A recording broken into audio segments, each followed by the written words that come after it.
This week on The Droids, we talk about The Mandalorian Season 2 coming in October, as well as potential spin-offs from The Mandalorian. Star Wars Galactic Cruiser is almost ready to set sail in outer space. You can go and make your own trip. Plus, Sam and I are breaking down Midichlorians. All that and so much more this week on The Droids.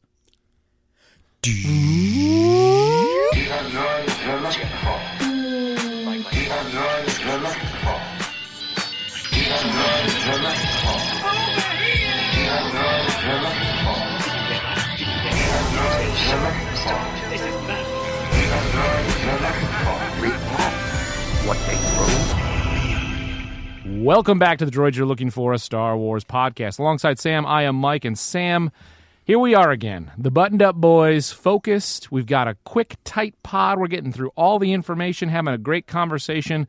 I love it when we get to focus on what's important and not all these hot and freshes, not all these random interruptions. This is a solid podcast we're about to have. Yes, good morning, Mike. Thank you. Remember, we got to get our ties all straightened, right? Yes, I'm sorry. I was busy putting in my cufflinks. Speaking of ties and Natalie dressed individuals, such as ourselves, I was watching the season finale of The Mandalorian again, and all I thought was, Giancarlo Esposito looks great in his Grand Moff Gideon outfit and his costume, but it's just something missing when that guy can't straighten his tie. That's a great point. The tie straightening has been a big part of my life in terms of cinema and television that I enjoy. Of course, I love Gus's big last moment, still going out in style. But when you started that, you actually threw me with that transition, Mike, because I assumed naturally. Why? Yes, of course. That so I was watching a season finale myself this past weekend of the professional football league season finale. It was didn't have a cliffhanger, did it? There was no cliffhanger. It seems like it was honestly, I'd be okay if it were a series finale. But we got the Mike. There's all kinds of new trailers, all kinds of new stuff, yeah. But you know which one I'm talking about. Let's see, Fast 9? Michael. No, it's not F9? That's literally the only other trailer I can remember from the Super Bowl other than talking about. I'm obviously, man, No Time to Die. We're like 2 months away. I know. 2 months away from a new Bond movie. I kind of can't believe it. It's like, it's almost here. That was pretty shocking to see April. Just knowing that I feel like the next month and a half is going to fly. February is a short month, and then we're into March. It is really surprising to think we're going to have a new Bond that quickly. It is remarkable, and I think particularly because all the I promise we'll I don't know. I hope there's like one person out there the whole theory that like every episode is someone's first episode. Like I hope they're like, what? This is a Star Wars thing. Hey, I talked about The Mandalorian first, so we're all right. Go back and listen to our back catalog. You'll understand. This is where I'm at. But like I think there's something about like the production issues they had. They had a director, they lost a director. With the Danny Boyle script, they kind of went back to scripting and everything. But like the whole thing, like Cary Fukunaga stepped in like and started shooting this like less than 18 months ago. You know what I mean? Like it was like no, that's not a good number to have because a certain person named J.J. Abrams. 18 months to make The Rise of Skywalker. Well, so I have. This is the first time that I've had any concern from a trailer, and it's only because they kick off that teaser with like that like drone plane thing going, that like vehicle, and. I mean, it's a big CGI shot of, stealthily bringing, two spies into an area out of like a cargo plane. And it's like, first of all, Fallout just did it so good. And second of all, I got some serious Die Another Day vibes from like the thick CGI painted all over that of like a transformer plane falling out of the back of a jet. So I was kind of like, that looks lame. But Sam, I thought you were going to make a quick joke about how deep you were going to go into the Bond trailer, but now we're into the full breakdown. Okay, all right. I guess, we again, for that first-time listener, this is a Star Wars podcast. I promise we'll talk about Star Wars at some point. But anyway, I don't know if he straightens his tie in it or not yet. We'll find out in April. Which, does he straighten in every one? I knew he did right before the end of Casino Royale, right? Oh, gosh. I don't know that it's... I mean, it's a... Feels like he would. He kind of... Yeah, he usually either... There's usually a tie straightening moment, a tie removal moment. Oh, pulling the cuffs out of his sleeve or a cuff moment. The cuffs has been kind of Daniel Craig's thing. I don't know. You think that we'll get... We're really close, though. Could we get a Star Wars genre film that has a Bond-esque character? So here's the thing. I don't know about that. I don't know how that would work. First of all, I'd say, like, yes, you could. Anything could work in this galaxy, and the whole idea. I mean, Star Wars itself, like, especially the sort of period during the original trilogy. It's very World War II analogous, right? All of it is kind of allies and Nazis, and so that's what Bond came out of. That's the world Bond came out of. Obviously, we put him squarely mid-century in the '60s and stuff because that's when the movies started. But I mean, there's totally room for double agents and stuff, and I think the closest we're going to get. I mean, it's interesting that.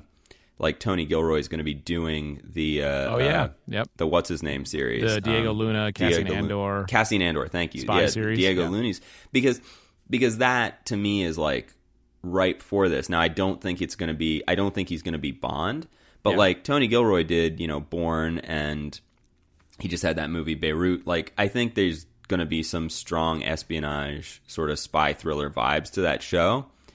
And I'm very excited for that element of it. I could do without the Gilroy factor, but like I don't want to listen to that man ever talk about anything I like ever again because he's a monster. But like, other than his involvement, I'm excited about the direction I think they're going to take that series. Well, Sam, I actually think that we've already seen the Star Wars version of James Bond, and he's on a certain planet, a planet that has a casino. Uh-huh. Yep. Good old Canto Bite, and it's Mr. Justin Trudeau. He is Star Wars Bond. He's Star Wars Bond. I'll see that series. Thoreau, not Trudeau. Oh, yeah, there you go. He's the Canadian Prime Minister who's actually in Star Wars. Ryan right now is he's spinning in his grave. They're both handsome gentlemen. What do you want me to say? They honestly put those two together in a movie. Anyway, for Justin Theroux, he actually feels like his character is that, and then we could have him romancing Maz Kanata. It seems very Bond-like, right? Sign me up. All right, as we're talking about potential other iterations of Star Wars, other characters, other genres, it brings us to one of the main pieces of news for this week. And, of course, follow us on Twitter, Facebook, and Instagram, droidspod@gmail.com, and check out the YouTube playthrough that Ryan did of Fallen Order, and send us all those emails. We want to hear from you. We want to hear about your Bond thoughts. If you're the one person who's right in line with Sam, let us know. Send us your messages on droidspod@gmail.com. So, Sam, there was the news that obviously we knew Mandalorian Season 2 was coming in 2020. It's been confirmed by Bob Iger in an earnings call that we would get Season 2 in October, which really, we're in February. We're not far away. I'm really excited to see where it goes next, having just recently watched the finale for a second time. Giancarlo Esposito, not only because he's got that Gus Fring vibe, even without the tie, I can't wait to see more of what happens with that character, the Darksaber, what direction they take this of the Mandalorian, taking Yoda back to the planet of Yodas, Baby Yoda, back to the planet of Yodas, and seeing how that story plays out. But what may have been the more interesting note is that it seems like there's now a much bigger commitment to this being Star Wars television for the next, and streaming TV for the next few years. There was no mention whatsoever of any films, but Bob Iger did mention that they might consider spin-off series for The Mandalorian, for characters from The Mandalorian that we've already seen. Really interesting when you've got Cassian Andor and Obi-Wan on the horizon, that they would think about doing a Mandalorian spin-off, and we can talk about that in just a moment, but I think it kind of flew under the radar that it sounds like even though they mentioned that there would be a January announcement about when the next movie would be or what it would be, it seems like they're now brushing past that, just plowing through and saying, we're not going to talk to you about a film for a year or two, which I'm not too heartbroken about that, but I guess when you hear that there's not going to be a Star Wars film, even news about a Star Wars film, meaning we're probably not even looking at 2022 as a release date. It might even be beyond that. I just think that's even longer than I was expecting to wait. Yeah. I mean, I don't know if there's. I mean, I don't know when they're going to make the announcement. We're still anticipating something at the end of the month around sort of defining what Project Luminous is. Regarding the TV series, I mean, it totally makes sense. I think it's something we kind of speculated would happen. I think Chris especially, if not on air, definitely in our, text threads, has been really, really bullish on Disney Plus and like more streaming shows and Star Wars moving to TV in a big way.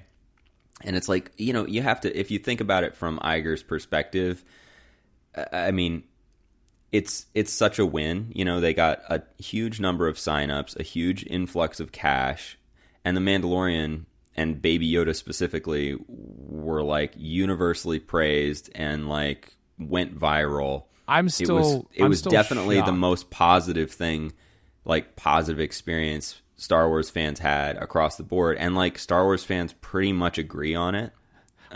Which is an impossible task. So when you think about the investment, this is an earnings call. He's talking to his shareholders and stakeholders and the board and everybody, and he's reporting on this. He's going to say, like, look, the thing that we spent the last several years preparing to launch and launching and investing in, a huge investment in infrastructure and, a completely new platform that we released.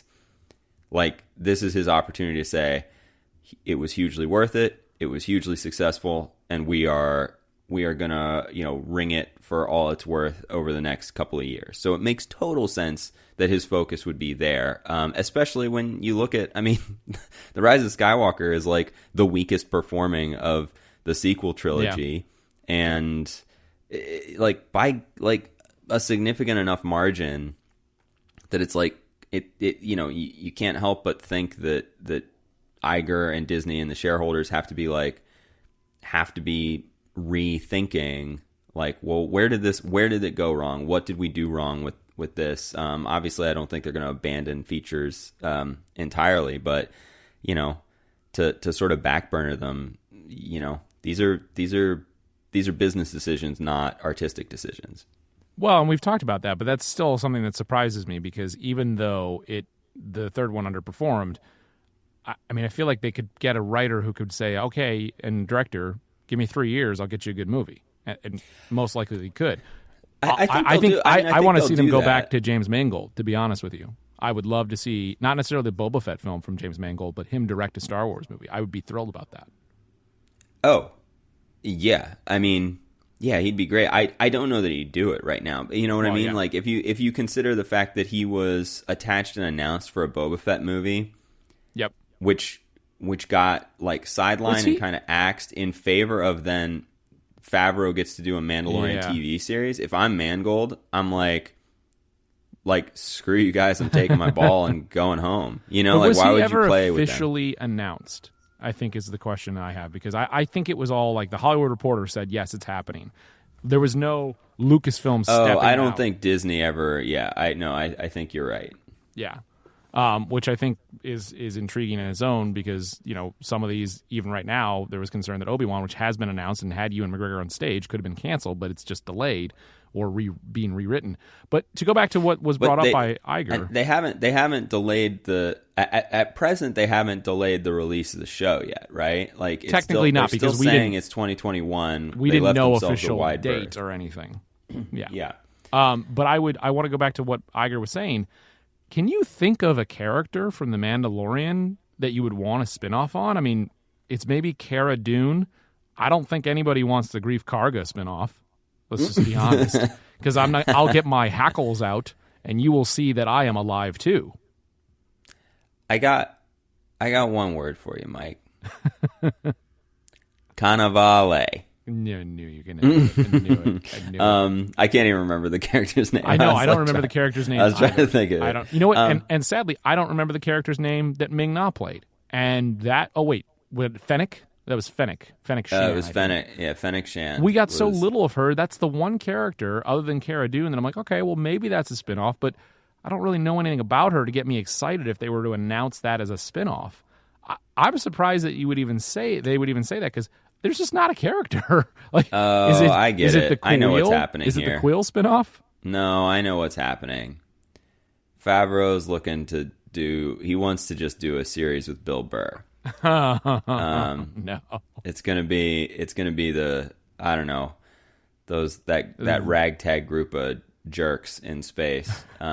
Look, we have a snow planet, we have a sand planet, we have a Boston planet, and it's just gonna be all Boston people. No, I think I think Cara Dune's the obvious one. I think I truly would be interested in a Cara Dune series. As much as I was completely against Gina Carano to begin with this, being that I just didn't think she was a good actress, she pulled it off. She did a great job. I would love to see more of her.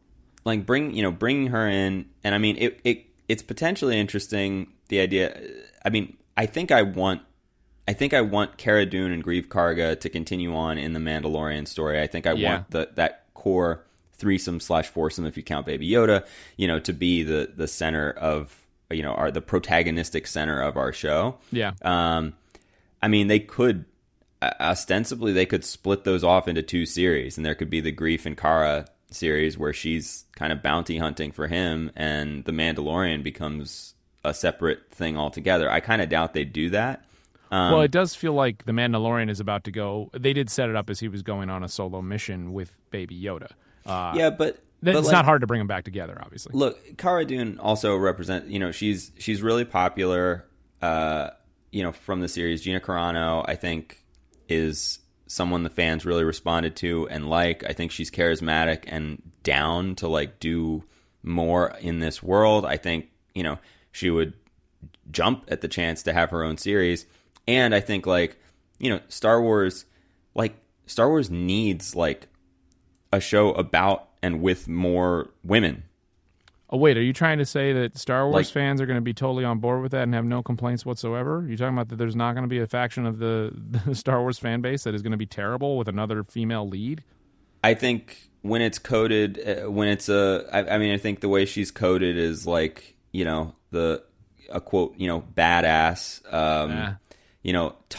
tough woman. She's a strong woman in both senses, both the sense of she's an interesting character with a compelling inner life, but also she's physically strong and tough, which is how a lot of male fans look to see strength in their female characters. So I think she covers that base. Also, she was introduced in a show about a man that stars a bunch of men, that was directed by a bunch of men largely. I say this sincerely, except for the best episodes. I say this sincerely that I feel like there could be some ancillary merchandise that says a galaxy far, far away is female. I think that would be a good approach for them to take with it. Is because you said oh, she's a strong woman, and you just think of some of the language out there right now. I'd love to see it be wholly embracing what part of this fan base can't even accept. Dude, if you say, sure, it's the galaxy far, far away is female. Let's get those up. Let's get some. Let's do it. All right. In next episode, we'll give you the link on our TeePublic. Yes. And we'll also have a iPorg TLJ shirt. It's in the works as well. But I think also, the announcement of, there could be spinoffs of these characters, that also feels like a very calculated statement. It's non-committal. It provides no timeline, and it's something that shareholders and stakeholders who, again, just saw a bunch of Disney investment in Disney Plus.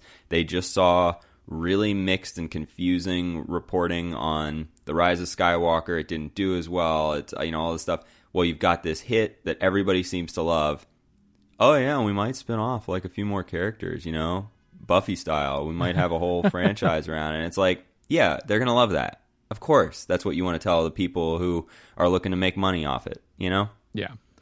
So Sam, let's transition the conversation. One thing we have not talked about Star Wars Underworld. There is a clip that's been out. I want to save this conversation for when Chris and Ryan are on the pod. It is this spec show when they were still trying to think about making a TV series with Lucasfilm, and I think we should jump into that a little bit when we got the whole crew together, because I don't know if you've watched that full spec.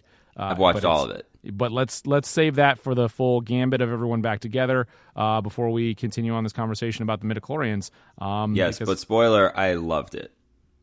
You feel so you loved it as in that should have been a show, a full feature, or full length series. Yes. Okay. And then we'll talk about it more. So Sam, Midichlorians, not topical at the moment, but just the conversations that come up in our thread. Always topical, Mike. Because they're always with us? Is that what you're trying to say, Sam? I'm just saying, you go down, you pop in the bodega, you're getting yourself, ham, egg, and cheese on an English muffin. You want salt, pepper, ketchup, obviously, and you're talking to the guy, and it's like, what are you going to talk about? Well, you're probably going to, bring up, what happened at the game on Sunday, then maybe some midichlorian talk, then what you got on your desk today. It's so pretty, standard New York conversation. What you're trying to say is that if Clerks was made after the prequels, it would have been a scene about the Midichlorians and not about stormtroopers on the Death Star. Ooh. I mean, yeah, maybe. That's pretty good. The reason that I wanted to bring up the conversation is in our text thread, we've gone back and forth and talked a little bit about it. And you and I seem to be maybe on opposite ends more so than Chris and Ryan. And I say it is that I have become much more enamored with the prequels after starting this podcast. There's so much more I like about them than when I watched them initially, when I probably joined what was this prevailing opinion of the fan base that was too prevalent that things were just bad, when really if you took the time, you realize they're not quite as bad as everybody seemed to perceive that they were. I cannot, though, get on board with midichlorians. And I will say it, and just as the opening salvo, the reason why, and this is something that I find very interesting just with all of us, is how we watch Star Wars and how we perceive it the first time around. The first time I watched Star Wars at 8 years old, I heard about the Force and thought about it as something that if you just took the time, if you were able to connect with that part of yourself, you could access the Force no matter what lineage you had, and which is why, The Last Jedi really resonated with me. But because of like what Yoda had been saying, what Obi-Wan had been saying, the Force is around us, it binds us, it's an energy field. It just felt like something that, we all have it. It's just I haven't made the monk-like dedication to master my access to the Force. So that's why I can't use it. And that's why when you're 10 and you're trying to move the remote across the room with your mind, you think, yeah, it's possible. I could do this. It's all out there. So when the midichlorians were introduced, I saw it as reductive and taking the universe and making it smaller, and almost in a way gatekeeping for only a certain type of people who are imbued with this power based on the number of midichlorians they had. And I think, Sam, you've brought up that, you can almost have it both ways with that, but I saw it as, I probably don't have a high midichlorian count, so I guess I can't access the Force. And so that was a bit deflating as somebody who'd always thought it was open for everybody. Well, first of all, Mike, I want to say, believe in yourself, man. You got it. You got it. You can, Mike, I can do it, though, if I don't need midichlorians. I can just do it on my own. That's the thing. You're good, man. You're good. My, I guess, journey on this was like a little bit different, which was that I didn't really clock the midichlorian thing when I saw Phantom Menace in theaters, it was just another piece of lore. It was just another piece of history. It was more, to be honest, like there's a term, I think, was it Star Wars? I think it was a Star Trek term, actually. Sorry, but like it's like space babble or something that they or there's like a term for like all the jargon, all the sort of technical like canon-y stuff that the writers have to do, and some writers specialize in that, right? And this would be like where maybe you'd have like a story group step in and write this, right? So to me, it read like that, right? Maybe it's called Trek Babble, and anyway, it doesn't matter. But this idea of like they introduced midichlorians, it's something we hadn't heard of before. I certainly had never heard of them at the time I saw Phantom Menace, but I didn't pause. It didn't change anything for me then and there, right? Yeah. But and I loved that movie when I saw it. I was the right age. I was a kid. Star Wars is for kids. It was awesome. Over the years, I think I definitely had the sort of typical approach of like, well, I really did come to appreciate the original series more than the prequel. Something felt off about them. Something didn't work for me. I liked them less. I would say for me now, like what I think I know now about that is like, for me, it's dialogue and it's kind of some of the performance stuff, which is the stuff that Lucas is kind of admittedly like not great at, right? Yeah. And he's not the best director of actors, and he's not the best writer of dialogue.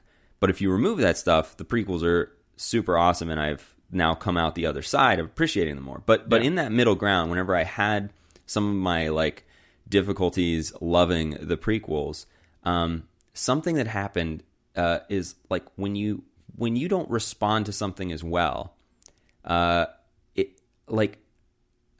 becomes easy for like I was influenced into hating midichlorians, I think. I can see that because like, I think I was influenced as well, not necessarily by midichlorians, but into hating the prequels. So let me say, like, I think there was this acknowledgement internally where I was like, this doesn't feel like the original series. To put it bluntly, I don't think I like this as much as the original series. These prequels, I don't like them as much. Why? I don't know. Same guy did it. It's awesome stories. It's stuff about Jedi. Why don't I like this as much? And it seems like that is what the internet wanted to talk about, right? And that's what a lot of comedians and Star Wars fans and people. And so there was a ton of shared thinking and public like sort of explanation from thought leaders, I guess, in the space, like nerd culture thought leaders saying like, well, here's what you didn't like about it. You didn't like that they over-explained the Jedi. You didn't like seeing Vader as a kid and giving a whole backstory to him. And you didn't like that they explained away the Force and it made it midichlorians and made it a special thing. And I heard that and I go, yeah, that all sounds wrong. That all sounds antithetical to the original series. That must be it. And I bought into it. The reason this conversation came up, as you said on our text thread recently, was obviously after the, for me, unfathomable disappointment that was The Rise of Skywalker. Right there with complete you. Garbage movie. I wanted to watch something I really liked, and so I naturally went to Phantom Menace. Had to hang out with my boy Liam. And when we got to the scene about midichlorians, I don't know what, I was in a more open headspace. I was enjoying the movie a lot, and I was like, I don't hate midichlorians at all. It makes sense. And I have a new read on them. When you compare that to The Rise of Skywalker, of course it seems wonderful and amazing because The Rise of Skywalker had no ideas. It had nothing to say. It had nothing to contribute. Well, so yeah, it looks great. Well, okay, so I also watched The Last Jedi 4 times since The Rise of Skywalker came out, and I'm telling you, midichlorians are awesome, and Phantom Menace is awesome. Like, I'll put the Phantom Menace next to The Last Jedi, and I won't say they're equal, but I like them both. But Sam, so I get what you're saying, that like obviously there is a groupthink, there is this big conversation point of why the midichlorians can undercut what original Star Wars was, but what in this new... But here's why I think they don't. Tell us what has changed when you witness that, because I think just because it's a large group of people doesn't mean that it's off base. Okay, so the idea of midichlorians somehow subtracting from the specialness of the Force or somehow being antithetical, it assumes that what Qui-Gon Jinn and Obi-Wan and Yoda are talking about when they talk about midichlorians are that the midichlorians grant the Force, that they, these living beings inside that we have a symbiotic relationship with, that they are the source of the Force within Force users. That's what I thought that was what I thought they were laying out. And so if you're born with or you somehow acquire a high midichlorian count, you therefore now have the ability to leverage the Force. This is what you're describing, and this is what a lot of people are critical of. Sam, you solved it. This is what's the story of the Mandalorian. They're trying to steal the midichlorians from Baby Yoda. You solved I think they could be trying to. I think they could be trying to extract something like that, but it will be a wasted effort. And here's why: because I think there's a reading of the Phantom Menace, like of midichlorians in the Phantom Menace, that it's not that they are the source of this power, but rather that they are the indicators that we have. They are the white blood cells that indicate, to doctors when you have an infection. These are the metrics that we can identify, and we know that in Force users, we see, oh man, midichlorians are really maybe drawn to these people, or people who are really strong in the Force build up a lot of midichlorians, and so it's the way we can measure it. It's a metric. And if you look at it that way, and not like, if you look at it as like a correlation, not a causation, I think then it doesn't conflict with the idea that anybody could have it. Because in my reading, I'd say, you, Mike, could practice and go all monk-like and study and try really hard and begin to master the Force. And as a result, your midichlorian count would go up. That's how I'm reading it. And I think with this reading, it like doesn't break the franchise. And I think that people like fixated on the wrong element and took it at like the first reading, which is like, oh, lots of midichlorians, high Force means midichlorians give you the Force. And like, I don't think that's what Lucas was saying, like at all. Yeah. I think the reason that I still am stuck where I am is that because he was born with it. He was born with the midichlorian count as high as he was. We don't know that. We don't know that. But we haven't seen anything other than him being kind in young Anakin that is like... He's the only human who can pod race. He has faster reflexes than anybody in the world. No, I know, but none of that all seems to be intrinsic. That all seems to be what he was born with. At least that's the takeaway I have from watching it, is that it's more about the midichlorians. He was born from the midichlorians. As they even say that. It's almost an immaculate conception that he's born from the midichlorians. So he's ripe with all these midichlorians, which means that he's great at all these things because he was imbued with all of this, rather than him having to earn it and learn it and become a master of the Force. But like, there are people who I think if you look at it like other abilities, like other measures of like intellect or athleticism or something, there are people who seem like they're born with an innate ability, but it's like, well, that doesn't mean that they're gonna play in the NBA, right? Like but I think you could make that qualification for somebody who's in their 20s when he's, what is he, 8? I feel like, there hasn't been a time for him to really dedicate himself to his craft at that point.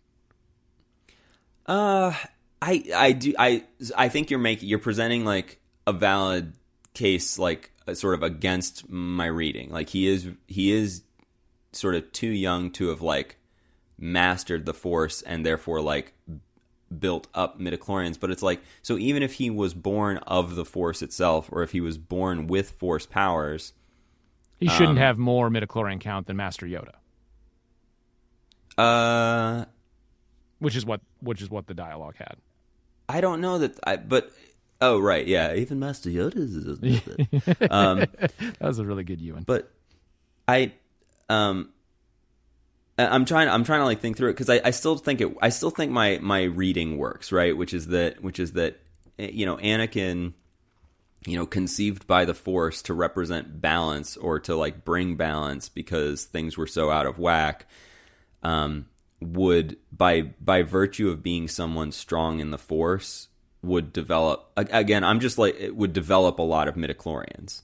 Whether or not he's lifting rocks and stuff, yeah. Like So I guess what I'm saying is like, it doesn't affect for me the idea that like the idea that someone who is not a Force user or not seemingly Force sensitive can learn the Force.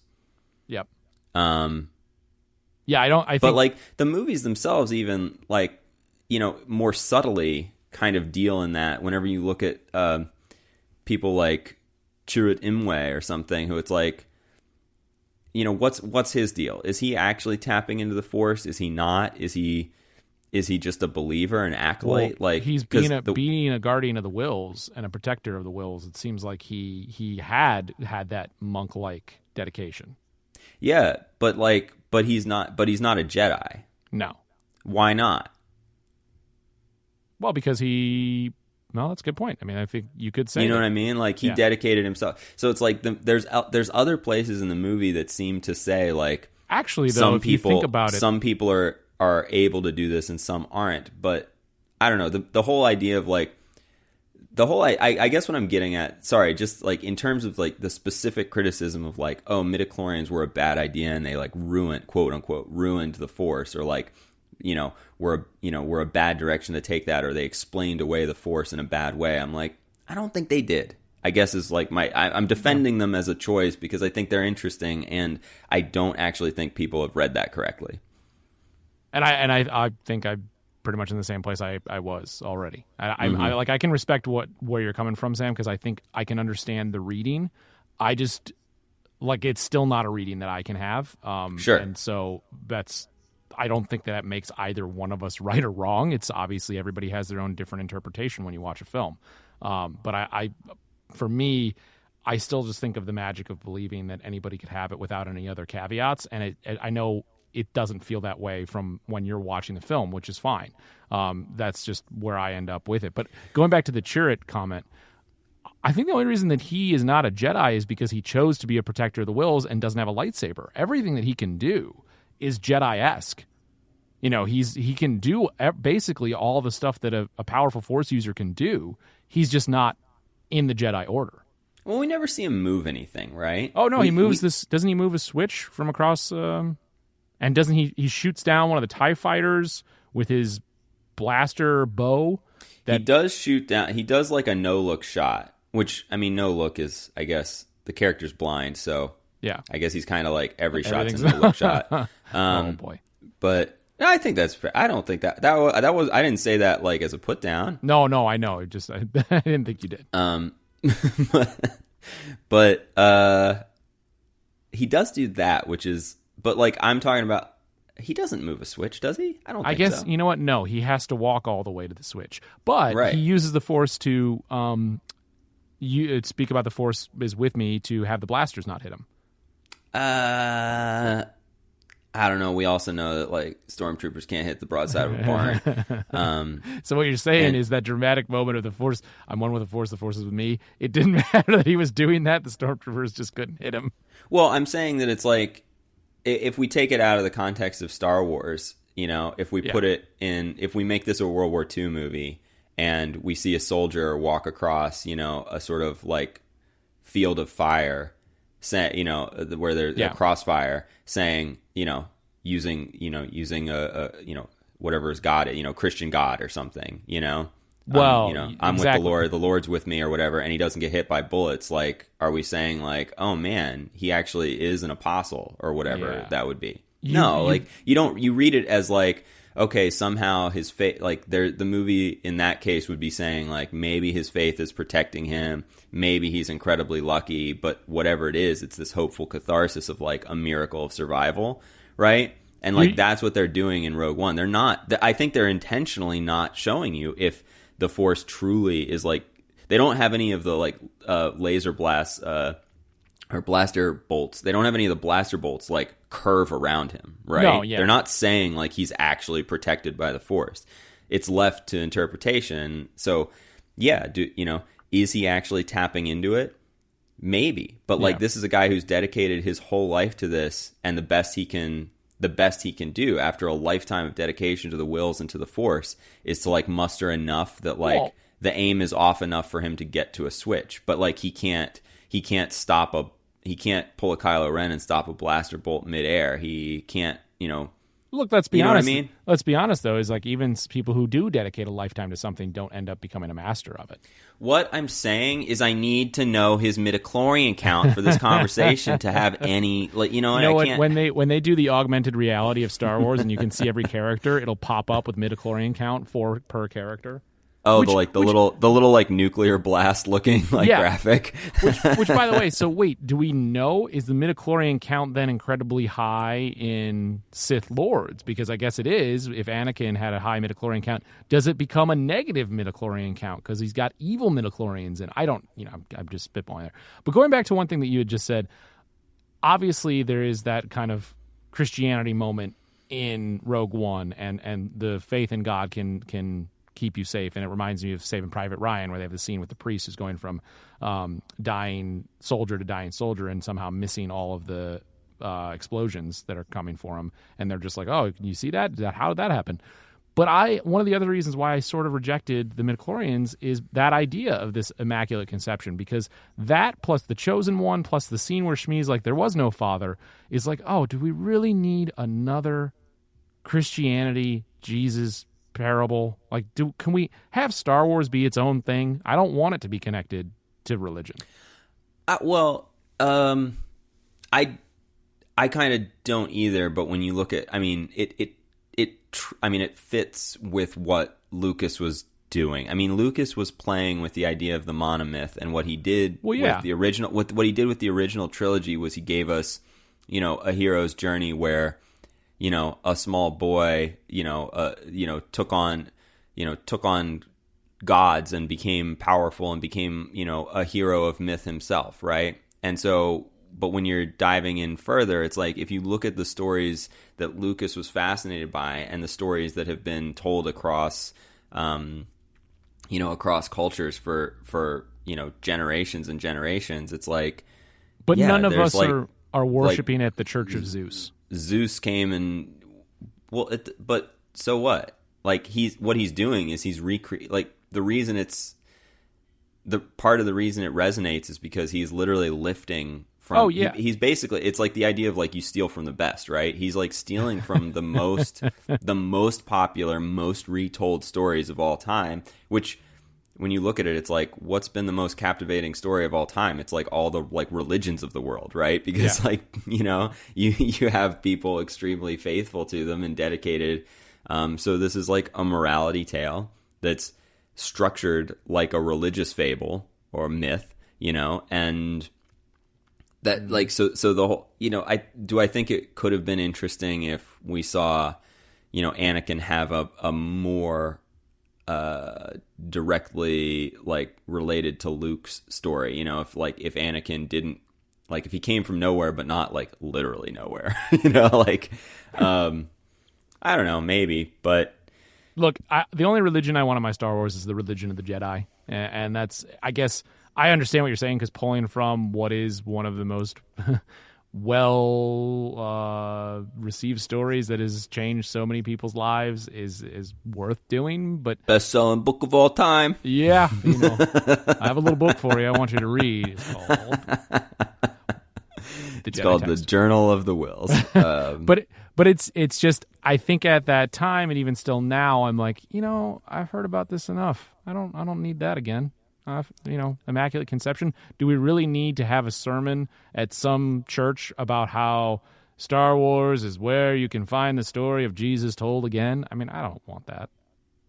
Oh my gosh. I fortunately have not encountered that. Well, I'm not. I haven't encountered it either. But the fact that it exists out there is what gives me a, they do. Oh man, they used to do that with movies. Actually, I feel like it was with the original. I feel like it was with.